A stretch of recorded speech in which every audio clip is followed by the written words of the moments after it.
Today we're gonna talk about 9 things I wish I knew before moving to Australia, aka Work and Travel Australia.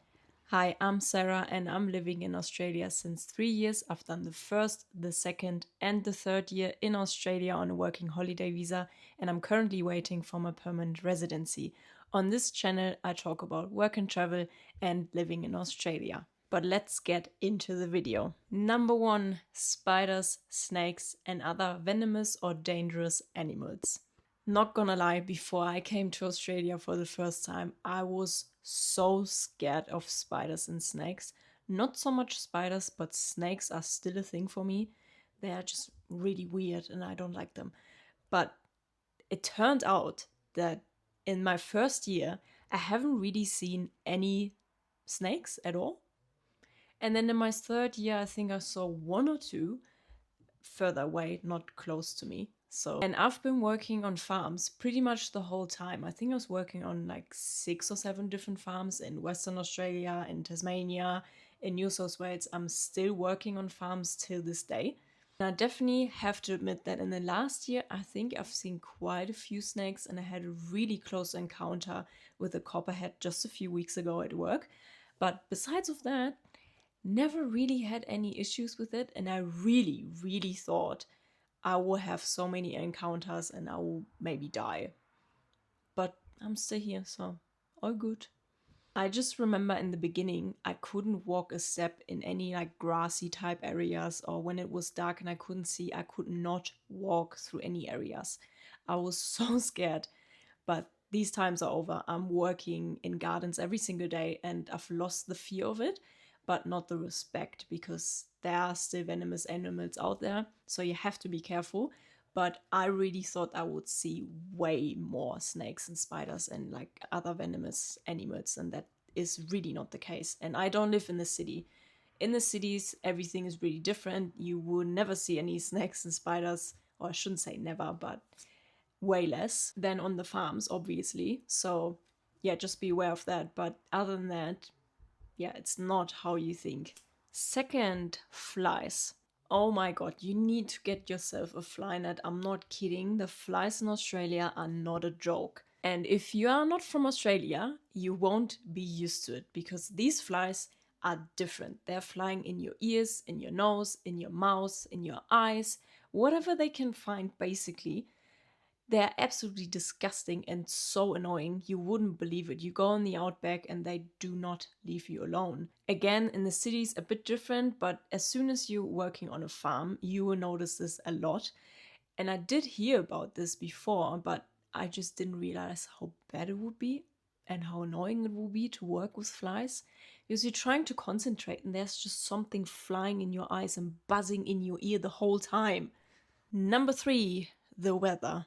I bet you didn't know that it snows in Australia.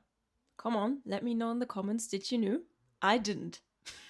When I first came to Australia, I thought this country is hot, because that's what you hear about Australia, in my opinion. Yeah, things changed really quickly. I figured out pretty quickly that that is really not the case. It is warm in Australia, and there are a lot of places that are warm pretty much all year round, just not in the night. But oh dear, it's getting cold down here. It's getting real cold. But it snows in Australia, I know. That's weird, but I will put up some evidence here so you can see for yourself. It is true, I'm not lying. That's only in high altitude, but so it won't snow in like Sydney or Brisbane, obviously, I think. Is it obvious? Maybe. But it still gets damn cold, even in Sydney. You think like, oh, it's so nice and warm in Australia. I just need shorts and a top and some flip-flops and then I'll be fine. No. Just wait until May, June, July, August, and you will see for yourself that it can get pretty cold, especially everything that is below Brisbane, speaking of the East Coast. So I would recommend you bringing some warm clothes with you. And another problem with the cold is that Australian houses are literally made of paper. I freaking hate that so much. I can't tell you how much I hate it from the bottom of my heart. Because in Germany, houses are built to last. And these houses, they wouldn't even stand a hurricane or anything. They would just fly away like in America. They're really pretty much the same as in America, and I freaking hate it so much. I hear that from Aussies all the time. Or you should be used to the cold. You're from Germany. And I'm like, yeah, but I'm going inside and I'm warm and not freezing cold. Number 4, the roads.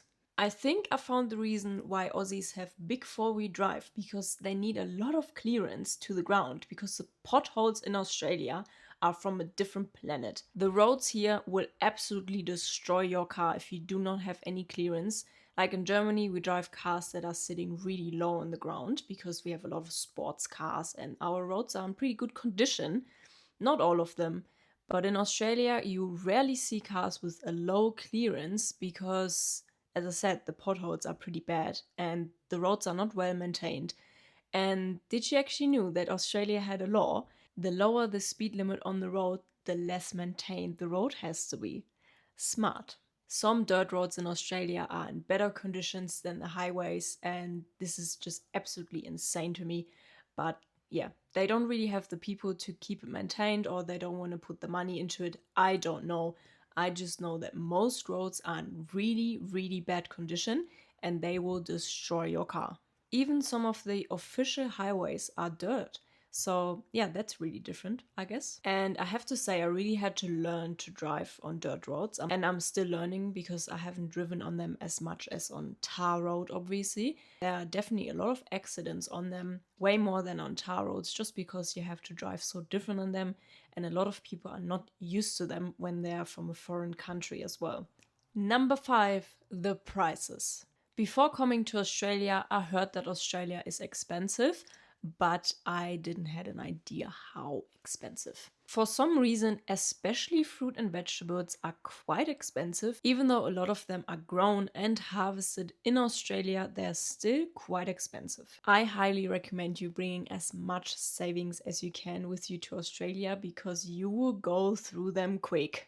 Holy dooly, when I came here, I thought my savings would last me a long time. I was very, very wrong. I have to admit, the world has changed since I first came here. It has been a few years now, and Germany now is literally just as expensive as Australia is. So Germany reached a new peak as well. But back in the days, Australia was like so high in everything, and especially groceries, living, accommodation, transport.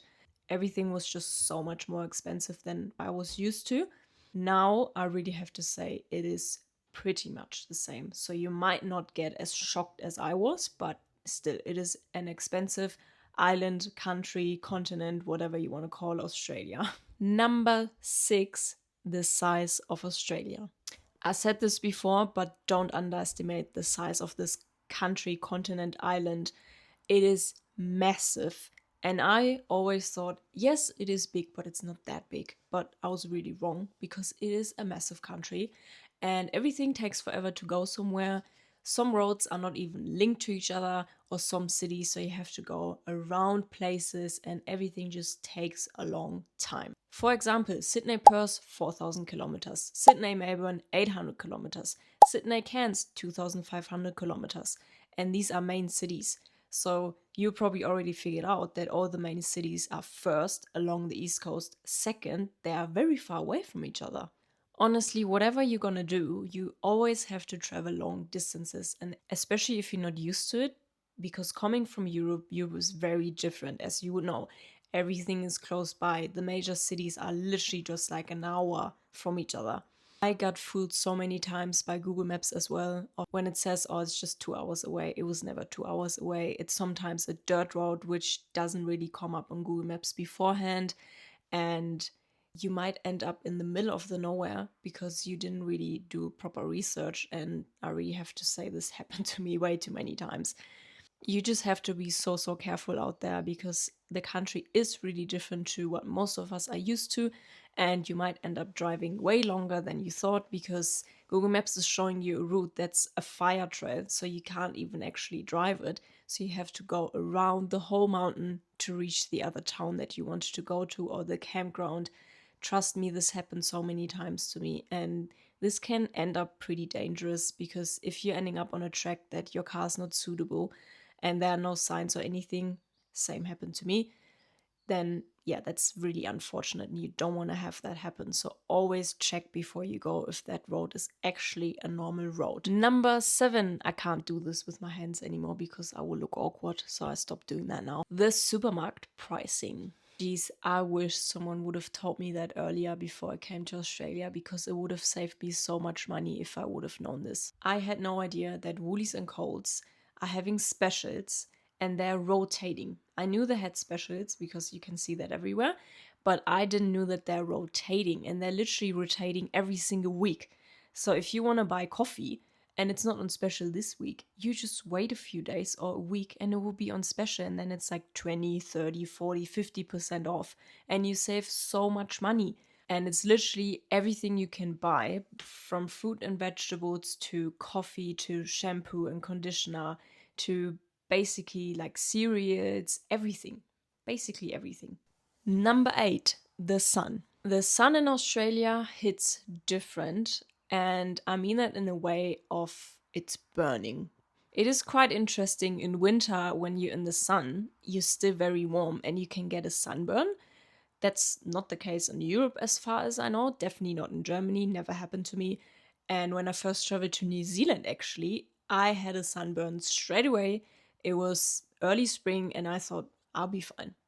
I wasn't. I was burned as hell. And that sunburn you could still see 9 months after I had it. That's how bad I was burned.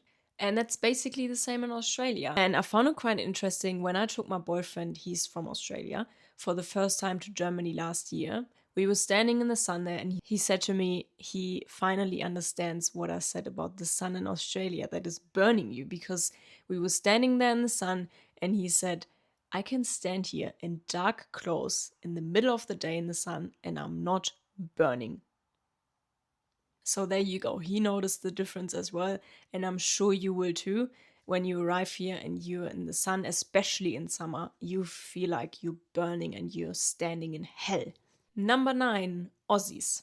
You might end up wanting to stay in this country forever because the people are just unbelievably chill and friendly. Aussies are the most chill people I've ever met in my life, and I really, really appreciate that. It changed me as a person as well. I'm way more chill now, and I just absolutely love having conversations with them. They're the funniest people on earth.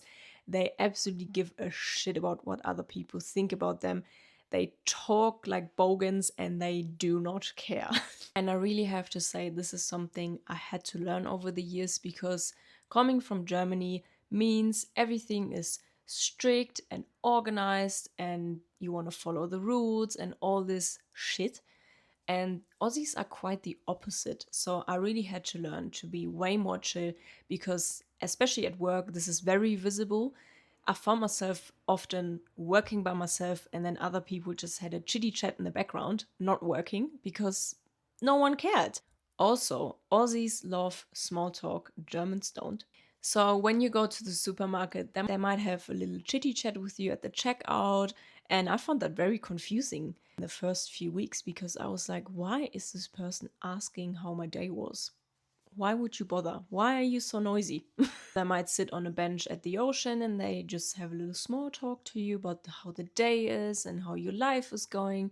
And then everyone goes their way and it's totally normal. And that was really weird to me in the beginning. But as I said, I really enjoy it now. And I think I'm getting quite good at small talk now.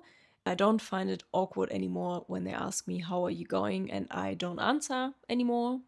It's totally normal. These were my 9 things I wish I knew before moving to Australia. I hope you liked this video. Let me know in the comments if you have different things that you wish you knew before moving to Australia. I really would like to read your comments, and I'll see you in my next video. Bye!